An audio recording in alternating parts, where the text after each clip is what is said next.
Puji nama Tuhan, shalom. Shalom. Selamat hari Minggu Bapak Ibu Saudara. Seberapa banyak kita bersyukur, bersuka cita karena kebaikan Tuhan, amin. Boleh lambaikan tangan Bapak Ibu Saudara yang bersuka cita, haleluya. Kami bersuka karenamu Tuhan. Dan kami mau nyatakan kau Raja yang mulia, amin. Yes.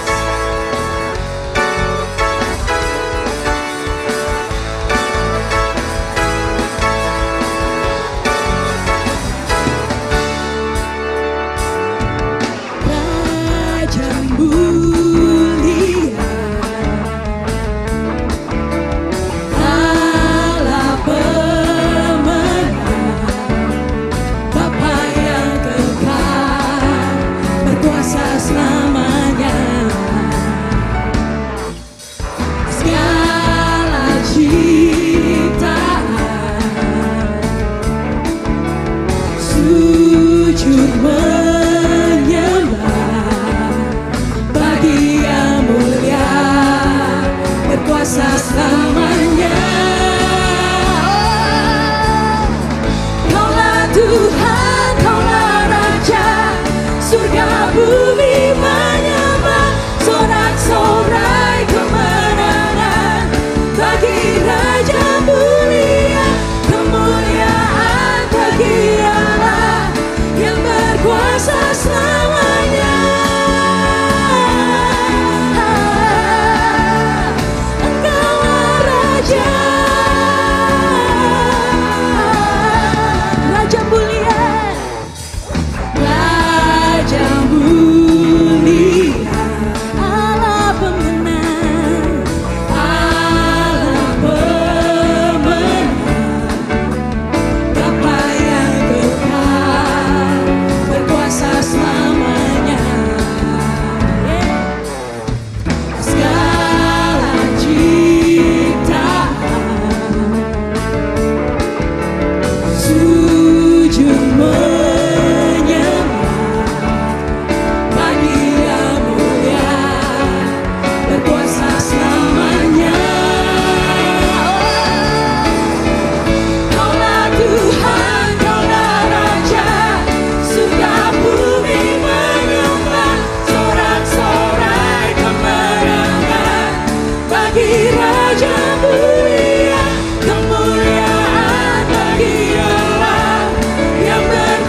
kasih-Mu setia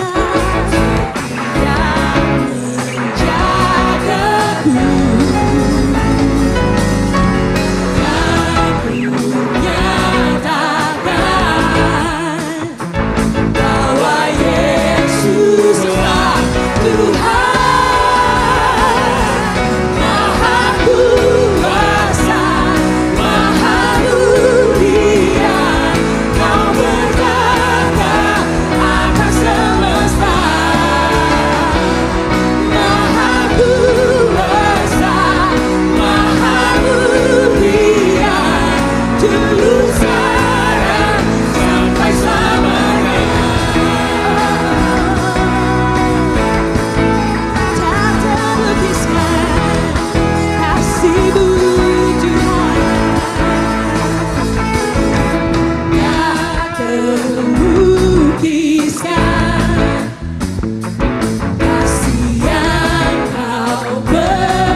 Shalom Bapak Ibu, Saudara sekalian, selamat pagi.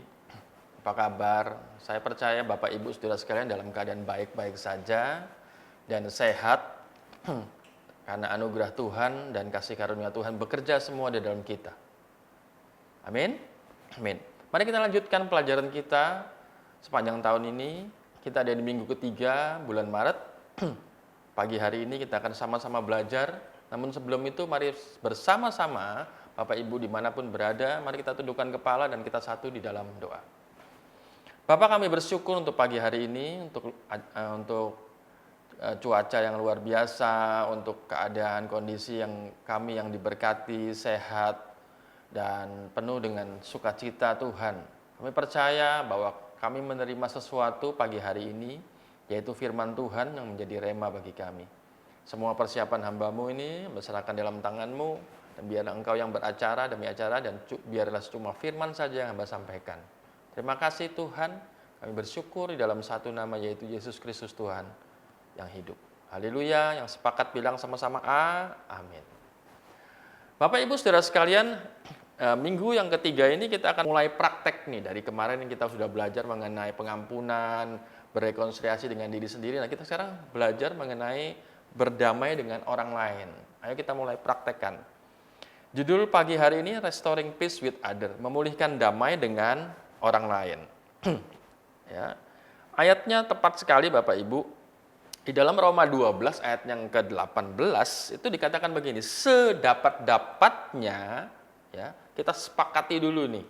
Saya suka sekali dengan kata sedapat-dapatnya ini. Saya cari di Kamus Bahasa Indonesia, sedapat-dapatnya bisa diartikan sebagai semaksimal mungkin atau sebisa mungkin gitu ya. Jadi kalau kita asumsikan hidup kita 100% ini dalam anugerah Tuhan 100%, berarti Tuhan cuma minta kita kasih sedikit bagian untuk perselisihan, atau kalau bisa enggak usah, enggak apa-apa. Ya, lebih bagus itu. Sedapat-dapatnya, semaksimal mungkin, sebisa mungkin, ya. Kalau itu bergantung padamu. Jadi segala sesuatu dalam kehidupan kita ini, kita mau rusuh, kita mau hidup dalam perselisihan atau perdamaian, itu keputusannya dari kita. Ya, namun firman Tuhan begini, hiduplah dalam perdamaian dengan semua orang. Itu. Kenapa harus demikian? Ya, yang pertama itu adalah karena itu adalah teladan Kristus. Ya, itu adalah teladan Kristus. Kristus sendiri yang ngasih teladan buat kita supaya kita ini hidup dalam perdamaian dengan semua orang. Ya. Yesaya 9 ayat yang ke-6 bilang, berbahagialah orang yang membawa damai, karena mereka disebut anak-anak Allah. Itu kan? Kita tahu Kristus datang ke dunia ini kan bawa damai. Dia disebut Raja Damai. Setiap Natal itu kita ada slogan itu bisa, Raja Damai telah lahir gitu. Telah lahir Raja Damai gitu. Jadi Yesus datang ke dunia ini tuh bawa damai. Nah, kalau kita ini dipanggil sebagai anak, paling enggak kan kita meneladani hidupnya gitu kan. Ada DNA dalam kehidupan kita like father like son gitu. Ya kan? Anak tuh seperti bapak. Kalau bapaknya tukang rusuh, ya anaknya tukang berkelahi pasti kan. Dari mana kita belajarnya? Biasanya children see, children do gitu.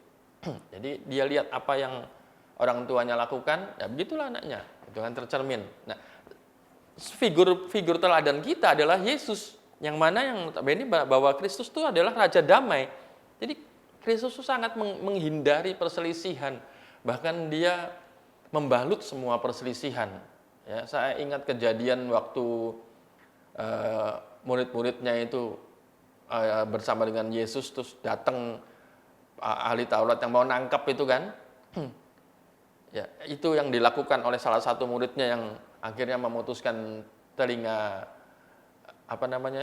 asistennya ahli Taurat itu kan refleks gitu kan. Karena mereka sudah terbiasa di kehidupan yang lama, kehidupannya seperti itu. Jadi itu self defense gitu. Jadi dia refleks.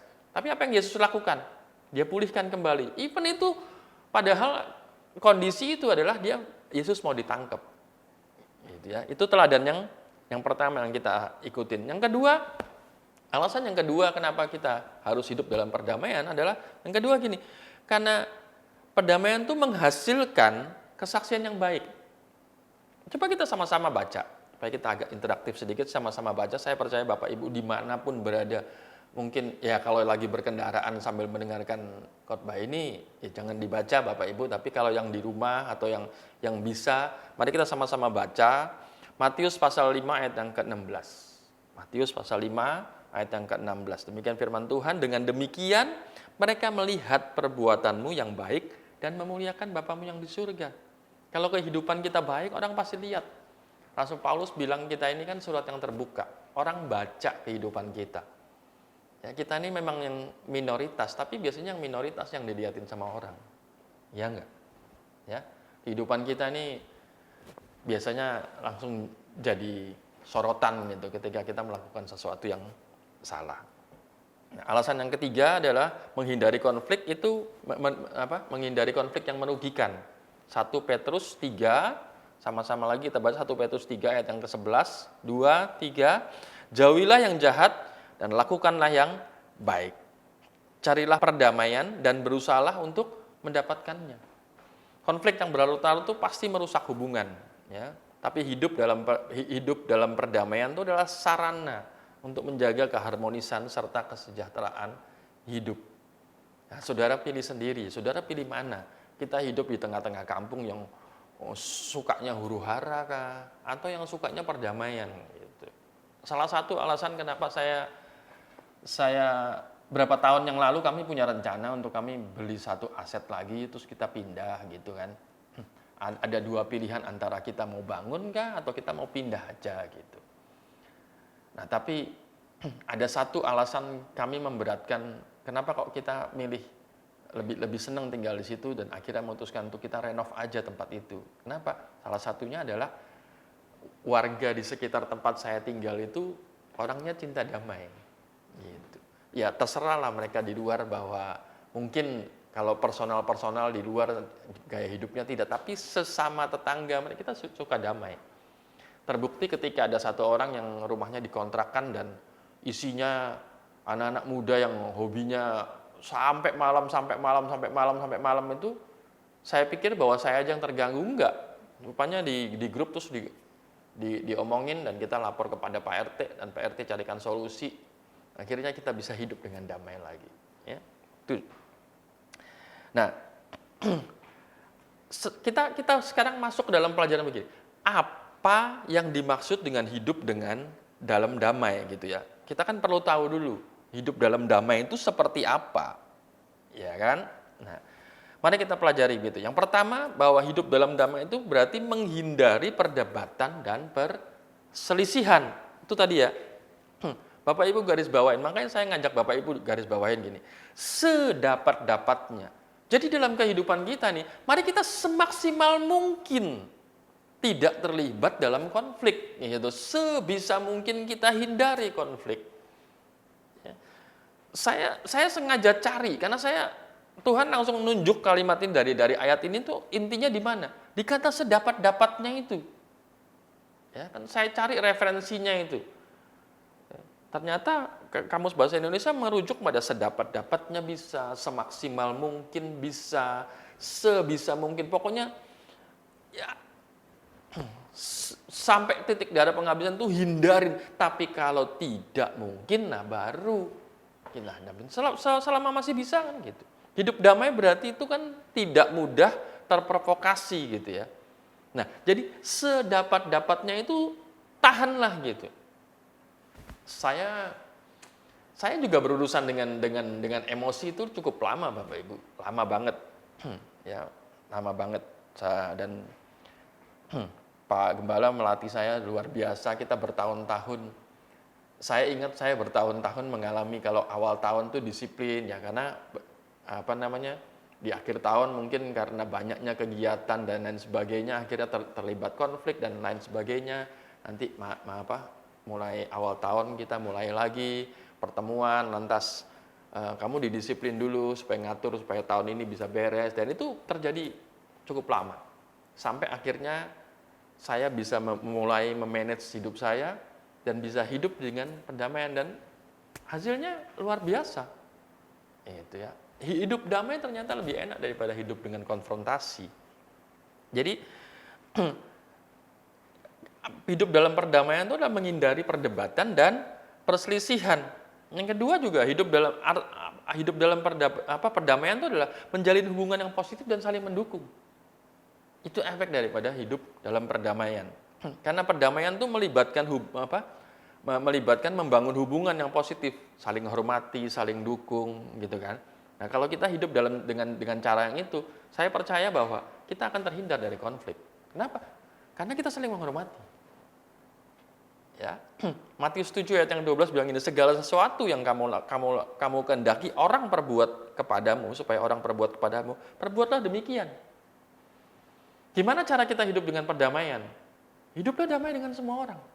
Selama kita tidak berkonfrontasi, orang tidak akan mengkonfrontasi kita. Tapi coba, apa yang terjadi sama dunia ini? Kamu jual, aku beli. Nah, sekarang masalahnya bukan masalah apa yang kamu jual, aku beli gitu. Ayo coba kita balik. Kalau kita jual hal yang baik, orang lain akan beli hal yang baik daripada kita. Nah, jadi semuanya itu bergantung sama kita sedapat-dapatnya. Kalau itu bergantung padamu, ini ayat ini jelas banget menjelaskan sama kita. Ya, sedapat-dapatnya kalau itu bergantung padamu, bergantung sama apa yang kita jual dalam kehidupan kita.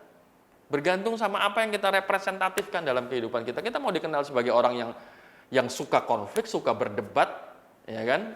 Atau pasang badan dan sebagainya, apa sih istilahnya saat ini? Gitu ya. Atau kita mau dikenal sebagai, oh, orang ini seneng aku bergaul sama orang ini. Apa? Orangnya peacemaker. Dan yang ketiga adalah menjaga perdamaian batin dan menghindari rasa dendam. Jadi perdamaian itu bukan tentang hubungan dengan orang lain, tapi juga tentang kedamaian dalam diri kita sendiri. Sikap melepaskan dendam itu adalah kunci menemukan kedamaian sejati. Kalau tadi 12 ayat 18 kita naik satu, ya kan? Ayat 17 bilang, janganlah kamu membalas kejahatan dengan kejahatan. Lakukanlah apa yang baik bagi semua orang. Baru dilanjutkan, sedapat-dapatnya jikalau gitu. Semuanya itu bergantung kepadamu, hiduplah dengan perdamaian dengan semua orang. Tapi ayat sebelumnya bilang jangan balas kejahatan dengan kejahatan. Lakukanlah yang baik pada semua orang. Dengan kita melakukan hal yang baik kepada semua orang, percayalah Bapak Ibu, hidup kita jadi lebih damai.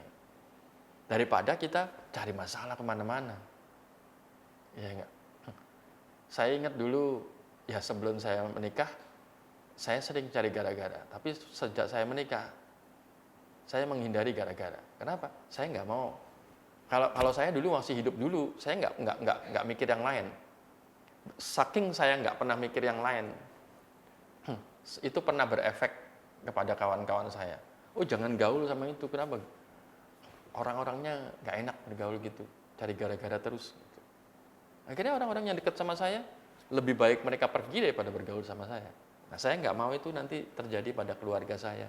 Cuma gara-gara si suami atau si bapak ini tukang jadi gara-gara, orang mengucilkan anak-anak kita, orang mengucilkan istri kita dan lain sebagainya. Ya, tapi kalau kita mengeluarkan hal yang baik, saya percaya orang pasti senang dengan semua hal yang baik dalam kehidupan kita. Nah, kita tiba di bagian yang susah. Kenapa saya bilang susah?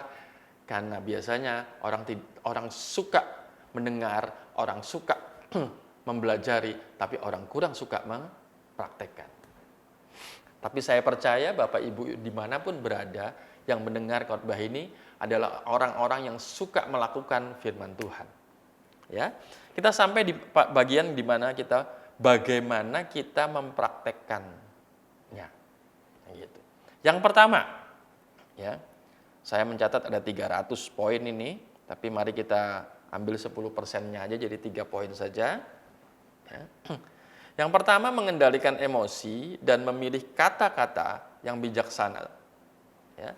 Konflik itu seringkali muncul karena emosi yang tidak terkendali. Betul nggak? Ya kan? Jadi saya ulangi, konflik itu seringkali muncul karena emosi yang tidak terkendali. Ya, emosi yang meluap-luap, emosi yang orang zaman sekarang anak-anak bilang apa? Digas terus gitu kan. Nah, lama-lama remnya blong gitu ya. Belajar mengendalikan emosi berarti menghindari kita dari konflik. Ya, kita bilang apa tentang itu? Amsal 14 ayat yang 29 bilang orang yang sabar besar pengertiannya, tetapi siapa yang cepat marah membesarkan kebodohannya. Biasanya kita kalau marah itu segala janji, itu segala tantangan itu bisa keluar gitu loh. Karena apa? Karena emosi. Pada akhirnya kita menyesal. Gitu ya. Dan itu strategi yang saya saya pernah baca sebuah buku, itu strategi yang diajarkan kepada para kurator. Kurator itu orang yang melakukan lelang itu loh, sengaja dipancing itu supaya orang emosi gini. Sana 1 juta, sini 2 juta, sini 4 juta, sini gini. Tambah lama tuh tambah emosi gitu kan. Padahal yang dia lelang kan barangnya tetap ini gitu.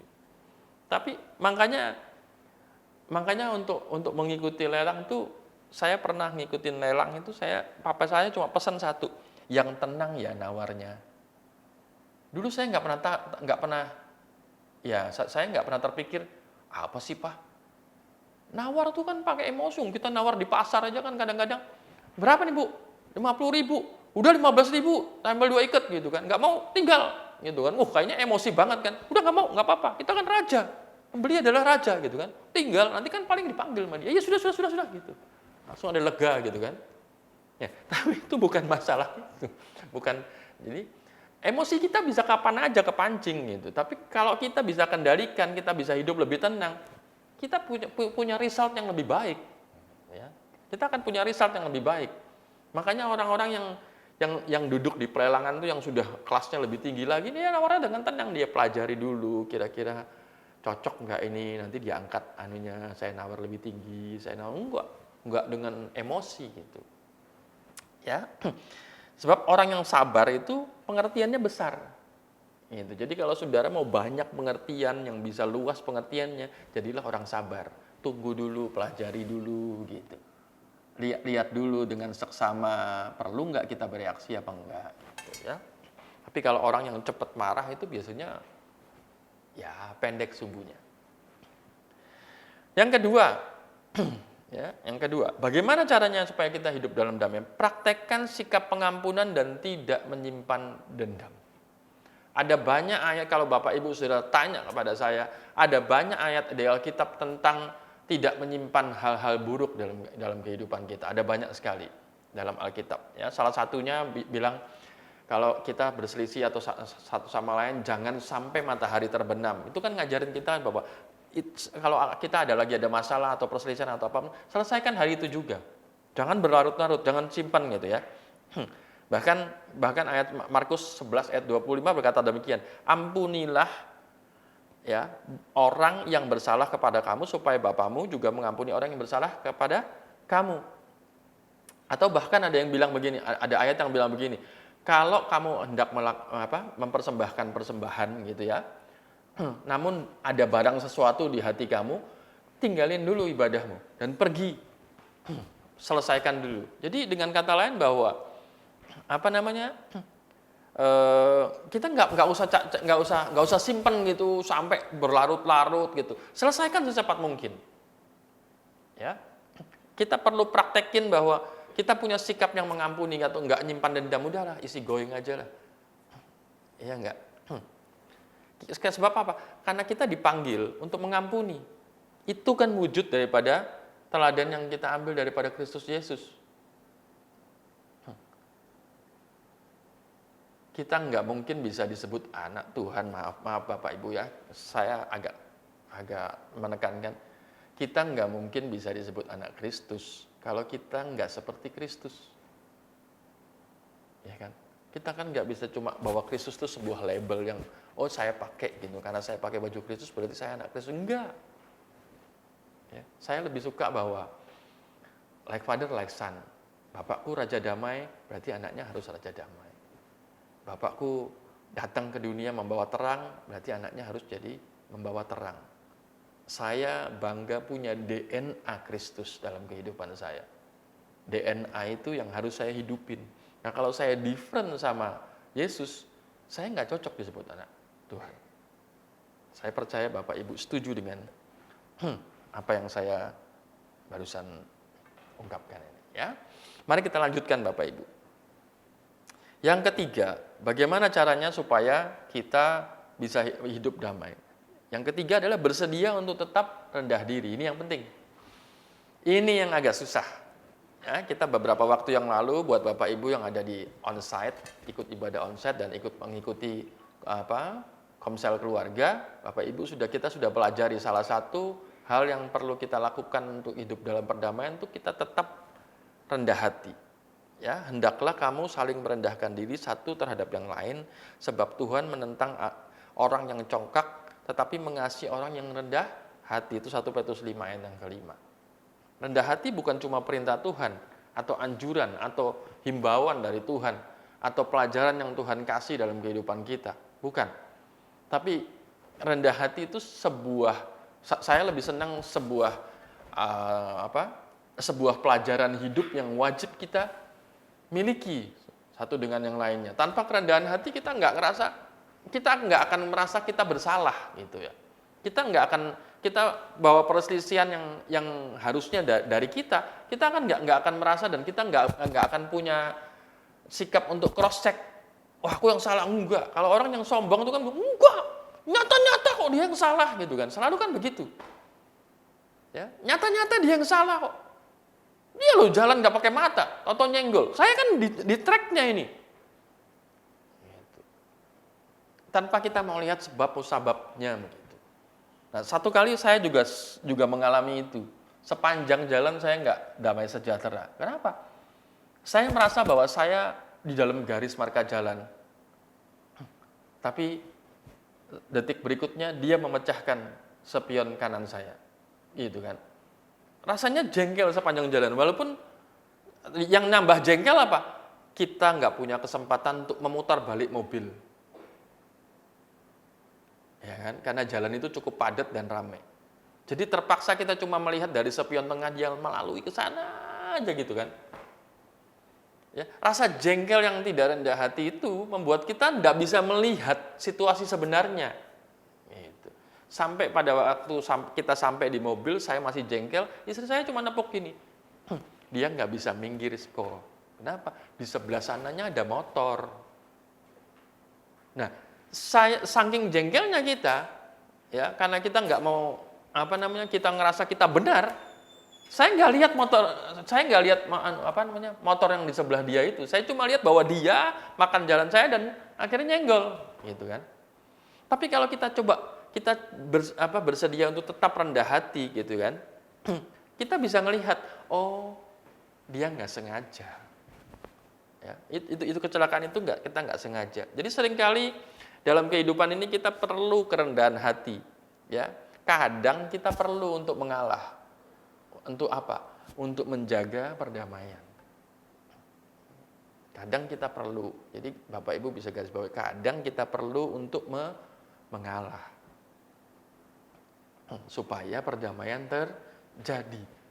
Percayalah Bapak Ibu, kalau sini ngegas, sana ngegas, sini ngegas, sana ngegas, akhirnya yang tadinya cuma mulut berlanjut ke next level, yaitu tangan mulai bergerak. Dari mulai gebrak meja di sana digebrak, meja di sini digebrak, kemudian maju dan maju, dan akhirnya kita ketemu muka dengan muka, berhadapan muka dengan muka. Ya. Dan selanjutnya bisa terjadi. Tapi kalau ada satu orang yang rendah hati dan mulai tarik napas, gitu. Ya, mungkin pertikaian bisa terhindari. Ya kan? Jadi kesimpulannya, ya, kalau bisa disimpulkan dari Roma 12 ayat yang ke-18 ini, bahwa kita memiliki tanggung jawab pribadi untuk hidup dalam perdamaian. Ya, kita masing-masing, Bapak Ibu Saudara sekalian, saya, semua orang-orang di muka bumi ini, saya nggak bilang cuma orang Kristen aja dan yang cuma mendengar firman Tuhan ini. Tapi kalau kita sadari, kita masing-masing punya tanggung jawab untuk apa? Untuk hidup dalam perdamaian dengan semua orang. Ya, sejauh itu bergantung sama kita. Jadi kenapa kok kita nuntut orang lain? Kenapa kita nggak mulailah dari diri kita? Jadi dengan kata lain gini, bahwa Alkitab dalam Roma 12 ayat 18 menegaskan, ya, bahwa saya memiliki tanggung jawab pribadi untuk hidup dalam perdamaian dengan semua orang. Dimulai dari saya, ya kan? Karena ayatnya kan bilang sejauh itu bergantung pada kita. Meskipun nggak semua orang, saya percaya nggak semua orang merespon apa yang kita lakukan. Ya, jadi walaupun semua orang nggak merespon, nggak jadi masalah. Yang penting tanggung jawab itu punya kita. Ya kan, tanggung jawab itu punya kita. Itu panggilan kita. Ya, itu panggilan kita untuk tetap berusaha hidup dalam perdamaian. Jadi mari kita belajar mengenai prinsip-prinsip yang ada dalam kehidupan sehari-hari, kehidupan yang kita asosiasikan dengan firman Tuhan, ya kan? Hidup jadi berkat bagi orang lain dan bawa kemuliaan buat Tuhan Yesus Kristus. Amin. Dan saya percaya ketika kita praktekkan asas-asas daripada firman Tuhan atau prinsip-prinsip daripada firman Tuhan, semuanya itu untuk kemuliaan nama Tuhan. Dan semua yang kita pelajari dalam firman Tuhan itu untuk apa? Untuk kita supaya dilihat orang. Ya enggak? Supaya kita dibaca sama semua orang bahwa kita ini kita jadi pribadi yang punya tanggung jawab moral. Sebab Tuhan kita mengajarkan hal tersebut. Setuju? Sama-sama bilang amin. Tuhan Yesus memberkati Bapak Ibu saudara sekalian. Mari kita satu dalam doa. Bapak, kami bersyukur untuk semua yang terbaik yang datang daripadamu, dan kami percaya bahwa firman-Mu pagi hari ini membuat kami lebih dikenal lagi sebagai anak Tuhan. Sebab kami masing-masing punya tanggung jawab pribadi untuk menjaga keamanan. Kami punya kerendahan hati untuk melepaskan pengampunan, kami punya kerendahan hati untuk mundur selangkah demi menghindari sebuah konflik terjadi. Kami punya kerendahan hati dan kami punya kemampuan ilahi untuk kami melakukannya. Terima kasih Bapa, kami bersyukur dalam nama Tuhan Yesus Kristus. Haleluya. Amin. Ya, Bapak Ibu saudara sekalian, sebelum kita berpisah satu dengan yang lain, walaupun kita tidak berada di tempat yang sama, saya percaya bahwa apa yang sudah kita dengar bersama-sama adalah firman Tuhan yang membangun kita, yang menginspirasi kita, dan semuanya memuliakan nama Tuhan. Dan sebelum kita tutup ibadah online pagi hari ini, mari kita sama-sama membuka kedua tangan kita dan kita mengangkat tangan kita sebelum kita terima berkat, dan mengangkat tangan kita dan kita akan melepaskan shalom buat bangsa Indonesia. Kami berkata shalom buat bangsa Indonesia. Kami percaya bangsa ini bangsa yang dipelihara Tuhan. Baik pemimpin, baik aparat pemerintahan, semua apa yang dikerjakannya, program-program pemerintahan, semua dalam pemeliharaan Tuhan yang sempurna. Tuhan campur tangan di dalamnya. Untuk semua yang dilakukan oleh pemimpin negara, apa yang diputuskan, semua Tuhan yang campur tangan. Kami juga memberkati kota kami tercinta Balikpapan, supaya dalam beberapa waktu ke depan akan ada ide-ide yang baru untuk membangun kota Balikpapan, bukan cuma pembangunan secara fisik Tuhan, tapi juga pemeliharaannya terjadi dengan baik Tuhan, supaya dapat mengatasi banjir-banjir yang masih terjadi di Balikpapan. Nggak lupa kami juga berdoa untuk pembangunan Rock Gateway. Tuhan kami percaya pasti terbangun dengan kasih karunia Tuhan dan tanda ajaib terjadi. Semua orang yang terlibat di dalamnya akan penuh dengan berkat Tuhan. Terima kasih Bapa, dan kalau sebentar kami akan berpisah, kami membuka kedua tangan kami, dan kami menerima dengan antusias, dan kami mengaminkannya. Sebab adalah kehendak Tuhan engkau semakin naik dengan tidak turun. Jadi kepala dan bukan ekor, diberkati keluar masuk, dan apa saja engkau kerjakan dengan tangan pasti diberkati sehat dan beruntung. Lagi katakan, apa saja yang aku kerjakan dengan kedua tanganku pasti berhasil sehat dan beruntung. Sekali lagi, apa saja yang aku kerjakan dengan kedua tanganku pasti diberkati berhasil sehat dan beruntung. Mari kita buka kedua tangan dan menerima berkat Tuhan. Bapak Ibu saudara sekalian yang duduk bersama dengan keluarga atau sedang bersama-sama dengan keluarga bisa menumpangkan tangan kepada anak dan istri dan terima berkat Tuhan. Bahwa Tuhan memberkati engkau, Tuhan melindungi engkau, Tuhan menyinari engkau dengan wajahnya dan berikan kasih karunia, dan menghadapkan wajahnya kepada kalian dan melimpahkan shalom, damai sejahtera, sukacita berlimpah mulai hari ini, besok, bahkan sampai seterusnya. Dan apa yang kami akan tabur melalui persembahan, bukan karena kami memerlukan persembahan daripadamu Tuhan, tapi karena bukti bahwa kami sudah diberkati oleh Tuhan. Terima kasih Bapa. Segala puji, hormat, syukur, kemuliaan bagi nama Tuhan, Engkau Allah yang berkuasa dan hidup. Yang setuju bilang amin. Tuhan Yesus memberkati. Selamat hari Minggu. Shalom Bapak Ibu.